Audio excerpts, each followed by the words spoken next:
Alright, in this video I'm going to be going over how to use API Parrot. So I'm going to install API Parrot. This assumes that you can install it without any issues. I'm installing it on a Windows. So this is what I have up here.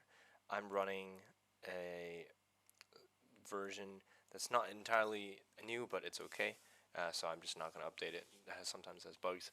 Alright, so you see this dashboard. So the first thing I'm going to do is I'm just going to make a new project. Let's just call it tool example. Okay, I'm going to call this an example, and then what it prompts me to do is create a collection. Full screen this here. I'm going to create a collection. This is a collection of all the requests. There's two different views here, but we got to collect something first. So I'm going to click collect or capture request.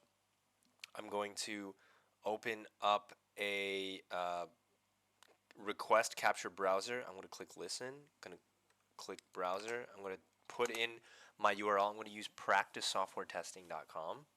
Okay, so this is basically like a tool shop.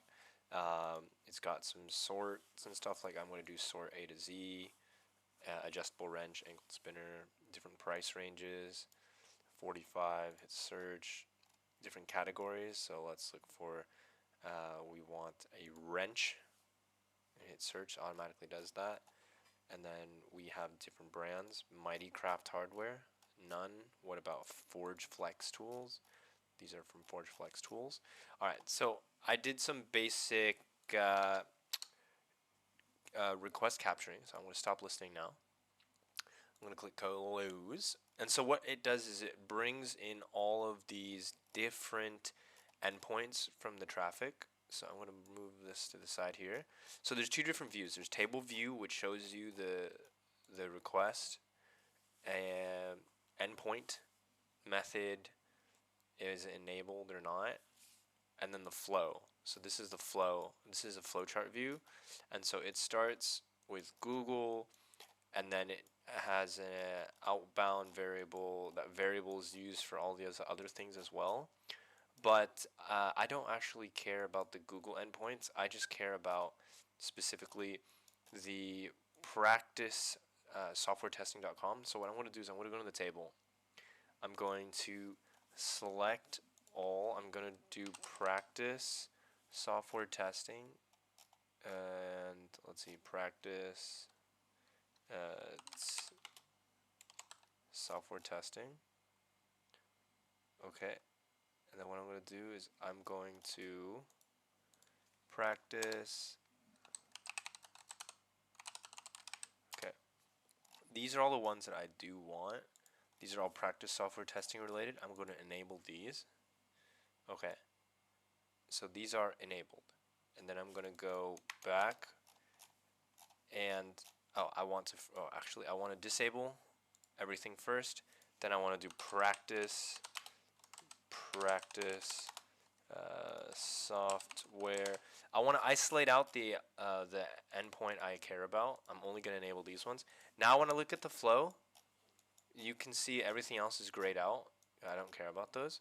Okay, so now I just see practice software testing. So I can make a full screen here, or a fit here, and I can zoom.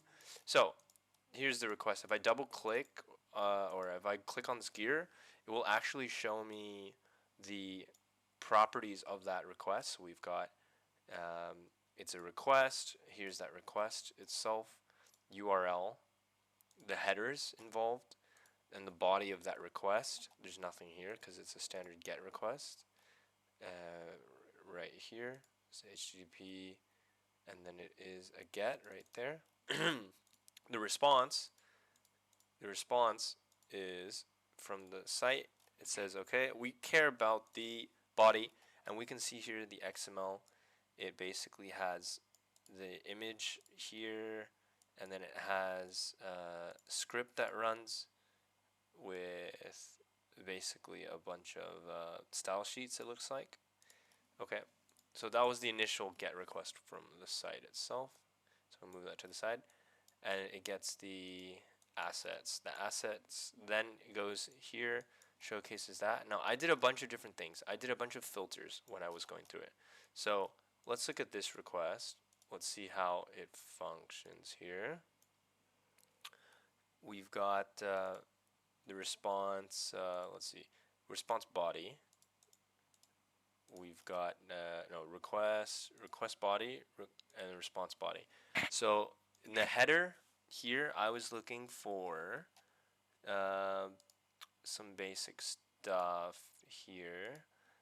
I was looking at doing, let's see, user agent, nothing interesting there. Request body, does it have anything there?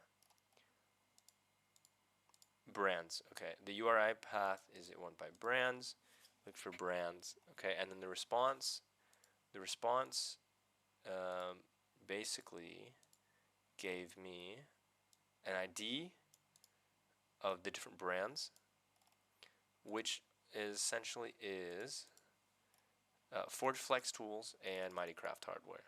Okay, then the headers again, response body. Here it is again, the Forge Flex Tools and Mighty Hardware. Okay, so it got me that one. Now here's another one. This is another request. This is for users. So this is the format of that. I'm just gonna look at the response body. Unauthorized because I wasn't logged in. What about for products? Let's see about products. Response body. And then this is the JSON format for the products, different products here, everyday basics. We've got pricing and stuff like that. So this is the format that it was able to get that data. And then the actual request itself looked like this. It looked like this with these different, here's the URL, these are the different forms of it, and then the request itself basically asked for how do we get all that stuff. It says give us all products, here's the path name, give us products, and then between the price of 1 and 100, and then if I want to see what that looked like, I can see the request here with the full right here in, I believe the header is where we had that path for products. So let me confirm. We don't care about the response. We want to see what request was made to get that that response that it gave us, and it was in the URL. It was in the URL parameter, which is how we were able to focus on getting the products with the search string here, and you can see that right here. It's the path. So it was a URL based parameter, not something that we needed to add to the body of the request or into a header or something like that. And then you can see that for other things as well. This is a category. Let's look at the URL, the full URL. The full URL is the categories as a tree. Right here, just categories.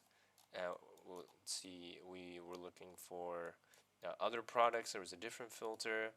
I was looking at the products again, and there's nothing different. Let's see about this product. I changed the price between 1 and 45. It's still the product. And so in the URL, you can see for that format, it changes it just based on that. Now here's a different one. I did a more advanced one. The pricing was different, and then the category was this category.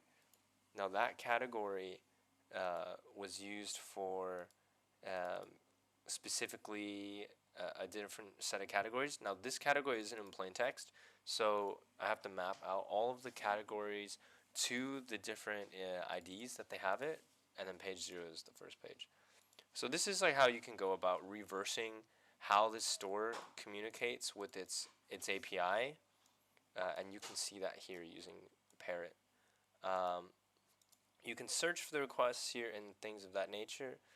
It's all there, and it helps a lot with that stuff. Now if you want to clean up the thing further, then you can also just delete out these things. But yeah, that in a nutshell, that's how you use API Parrot. That's how you can reverse engineer the requests and then do the requests in the exact same way that is done to get them. All right. Well, that's it for this. Enjoy.